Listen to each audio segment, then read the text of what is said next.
আসসালামু আলাইকুম। কেমন আছেন সবাই? আশা করি সবাই ভালো আছেন। আলহামদুলিল্লাহ, আল্লাহর রহমতে আমরাও ভালো আছি।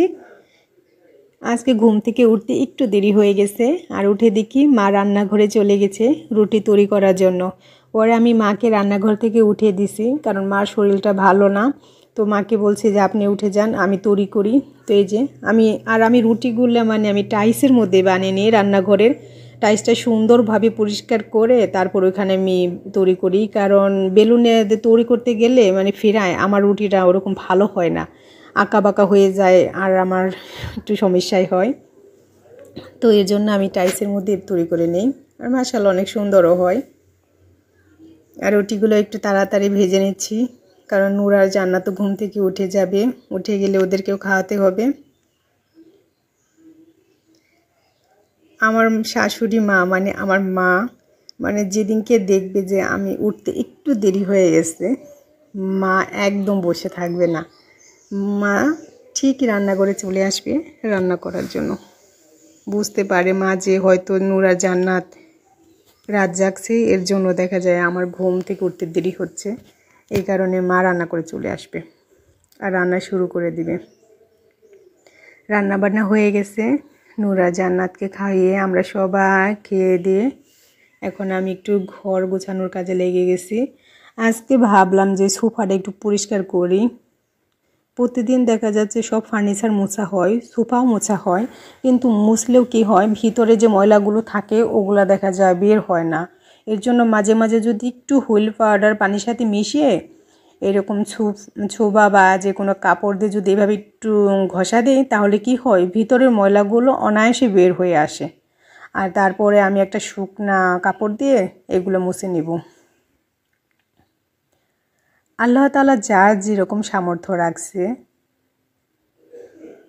সে সেরকমই ভাবে জিনিস ক্রয় করার চেষ্টা করে। তো আমার অনেক দিন ধরে শখ ছিল যে একটা সোফা সেটের।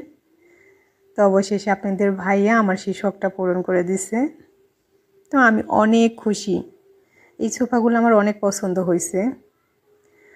আর কাঠের সোফা সেট তৈরি করতে গেলে এখন যে প্রাইসটা পড়ে সেটা আমাদের জন্য একটু বেশি হয়ে যায়। তো সাধ্যের মধ্যে এটাই ক্রয় করছি।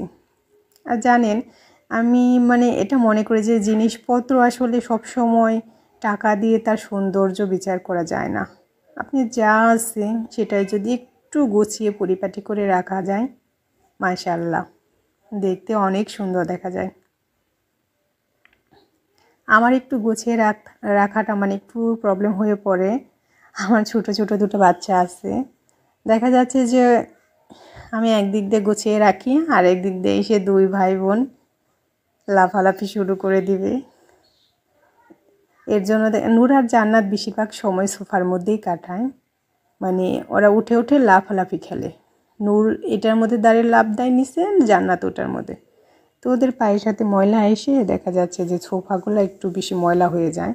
তো প্রতিদিন আমি এটা একটু মুছে রাখার চেষ্টা করি, আর মাঝে মাঝে যেরকম একটু হালকা করে ডিপ ক্লিন করে দেই। এতে দেখা যায় এগুলো অনেকটা ক্লিন দেখা যায়, সুন্দরও থাকে। আমার ছোটোকাল থেকেই কী করবো, ঘর সাজিয়ে রাখার মধ্যে ফুল জিনিসটা আমার অনেক ভালো লাগে। আগে যখন ছোট ছিলাম, মেলায় যেতাম, তখন যেই সবার আগে ফুল ধরতাম। ফুল আমার অনেক ভালো লাগে। আর এদিকে আমাদের সবেদা গাছে মাশাআল্লাহ এবার অনেক সবেদা হয়েছে, মোটামুটি অনেকগুলাই খেলাম। মা আর আব্বা সবেদা একদম পছন্দ করে না, কিন্তু আমার, নূরের আব্বু, নূর, আমরা তিনজনে অনেক পছন্দ করি। জান্নাত আর দাদা দাদির মতন তেমন পছন্দ করে না। আমি ছিঁড়তে আসছি, তো জান্নাত আমাকে দেখে ও চলে আসছে। ও আমাকে বলতেছে যে মা, তা আমি ছিঁড়বো। তা আমি বললাম যে তুমি ছিঁড়ো, কিন্তু ও কিভাবে ছিঁড়বে ও বুঝতে পারতেছে না। ও আমাকে বলতেছে যে তুমি ছিঁড়ো। তো আমি ছিঁড়ে দিছি একটা, এখন পড়লাম বিপদে। এখন মেয়ে বলতেছে যে না আমি ছিঁড়বো। তো ওকে বলতেছি যে নিচে একটা আছে, তো ওটা তুমি ছিঁড়ো। তো জান্নাত ওটা ওই যে ছিঁড়ে নিচ্ছে, চেষ্টা করতেছে কিন্তু ছিঁড়তে পারতেছে না। বিকালের দিক দিয়ে দেখে মুহূর্তের মধ্যে আকাশটা একদম অন্ধকার হয়ে আসছে। তো ছাদে কিছু জামা কাপড় ছিল, তো দৌড়ে চলে গেলাম ছাদে, যেগুলো নিয়ে আসি। আর তখন যে দেখে আকাশটা একটা অন্যরকম সৌন্দর্য ধারণ করছে, তো ভাবলাম আপনাদের সাথে একটু শেয়ার করে। আমার কাছে তো পরিবেশটা অনেক সুন্দর লাগতেছে। আর কিছুক্ষণের মধ্যেই বৃষ্টি নেমে পড়ছে, তবে বৃষ্টিটা ওরকম বেশি হয় নাই, অল্প হয়েছে, তবে পরিবেশটা কিন্তু অনেকটাই ঠান্ডা করে দিয়ে গেছিলো বৃষ্টি। একদম সন্ধ্যা হয়ে গেছে, নূর বলতাছে যে মা আমি এখন একটু লুডুস খাবো। তো নূরের জন্য এই যে লুডুস রান্না করতে রান্নাঘরে চলে আসছি।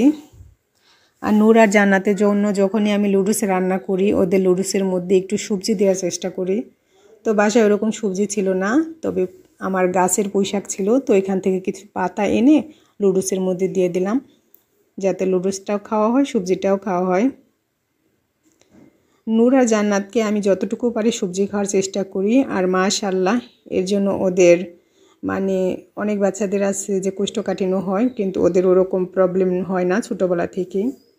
বাচ্চারা সবজি তো খেতে চায় না, কিন্তু যে কোনো উপায়েই হোক বাচ্চাদের খাওয়াতেই হবে, কারণ আমরা বড়রা তো বুঝি যে সবজিটা খেলে ওদের কতটা উপকার হবে। আর ওদের লুডুসটা আমি একটু নরমই রাখছি যাতে ওদের খেতে সুবিধা হয়। তা আপনারা সবাই ভালো থাকেন। আল্লাহ হাফেজ।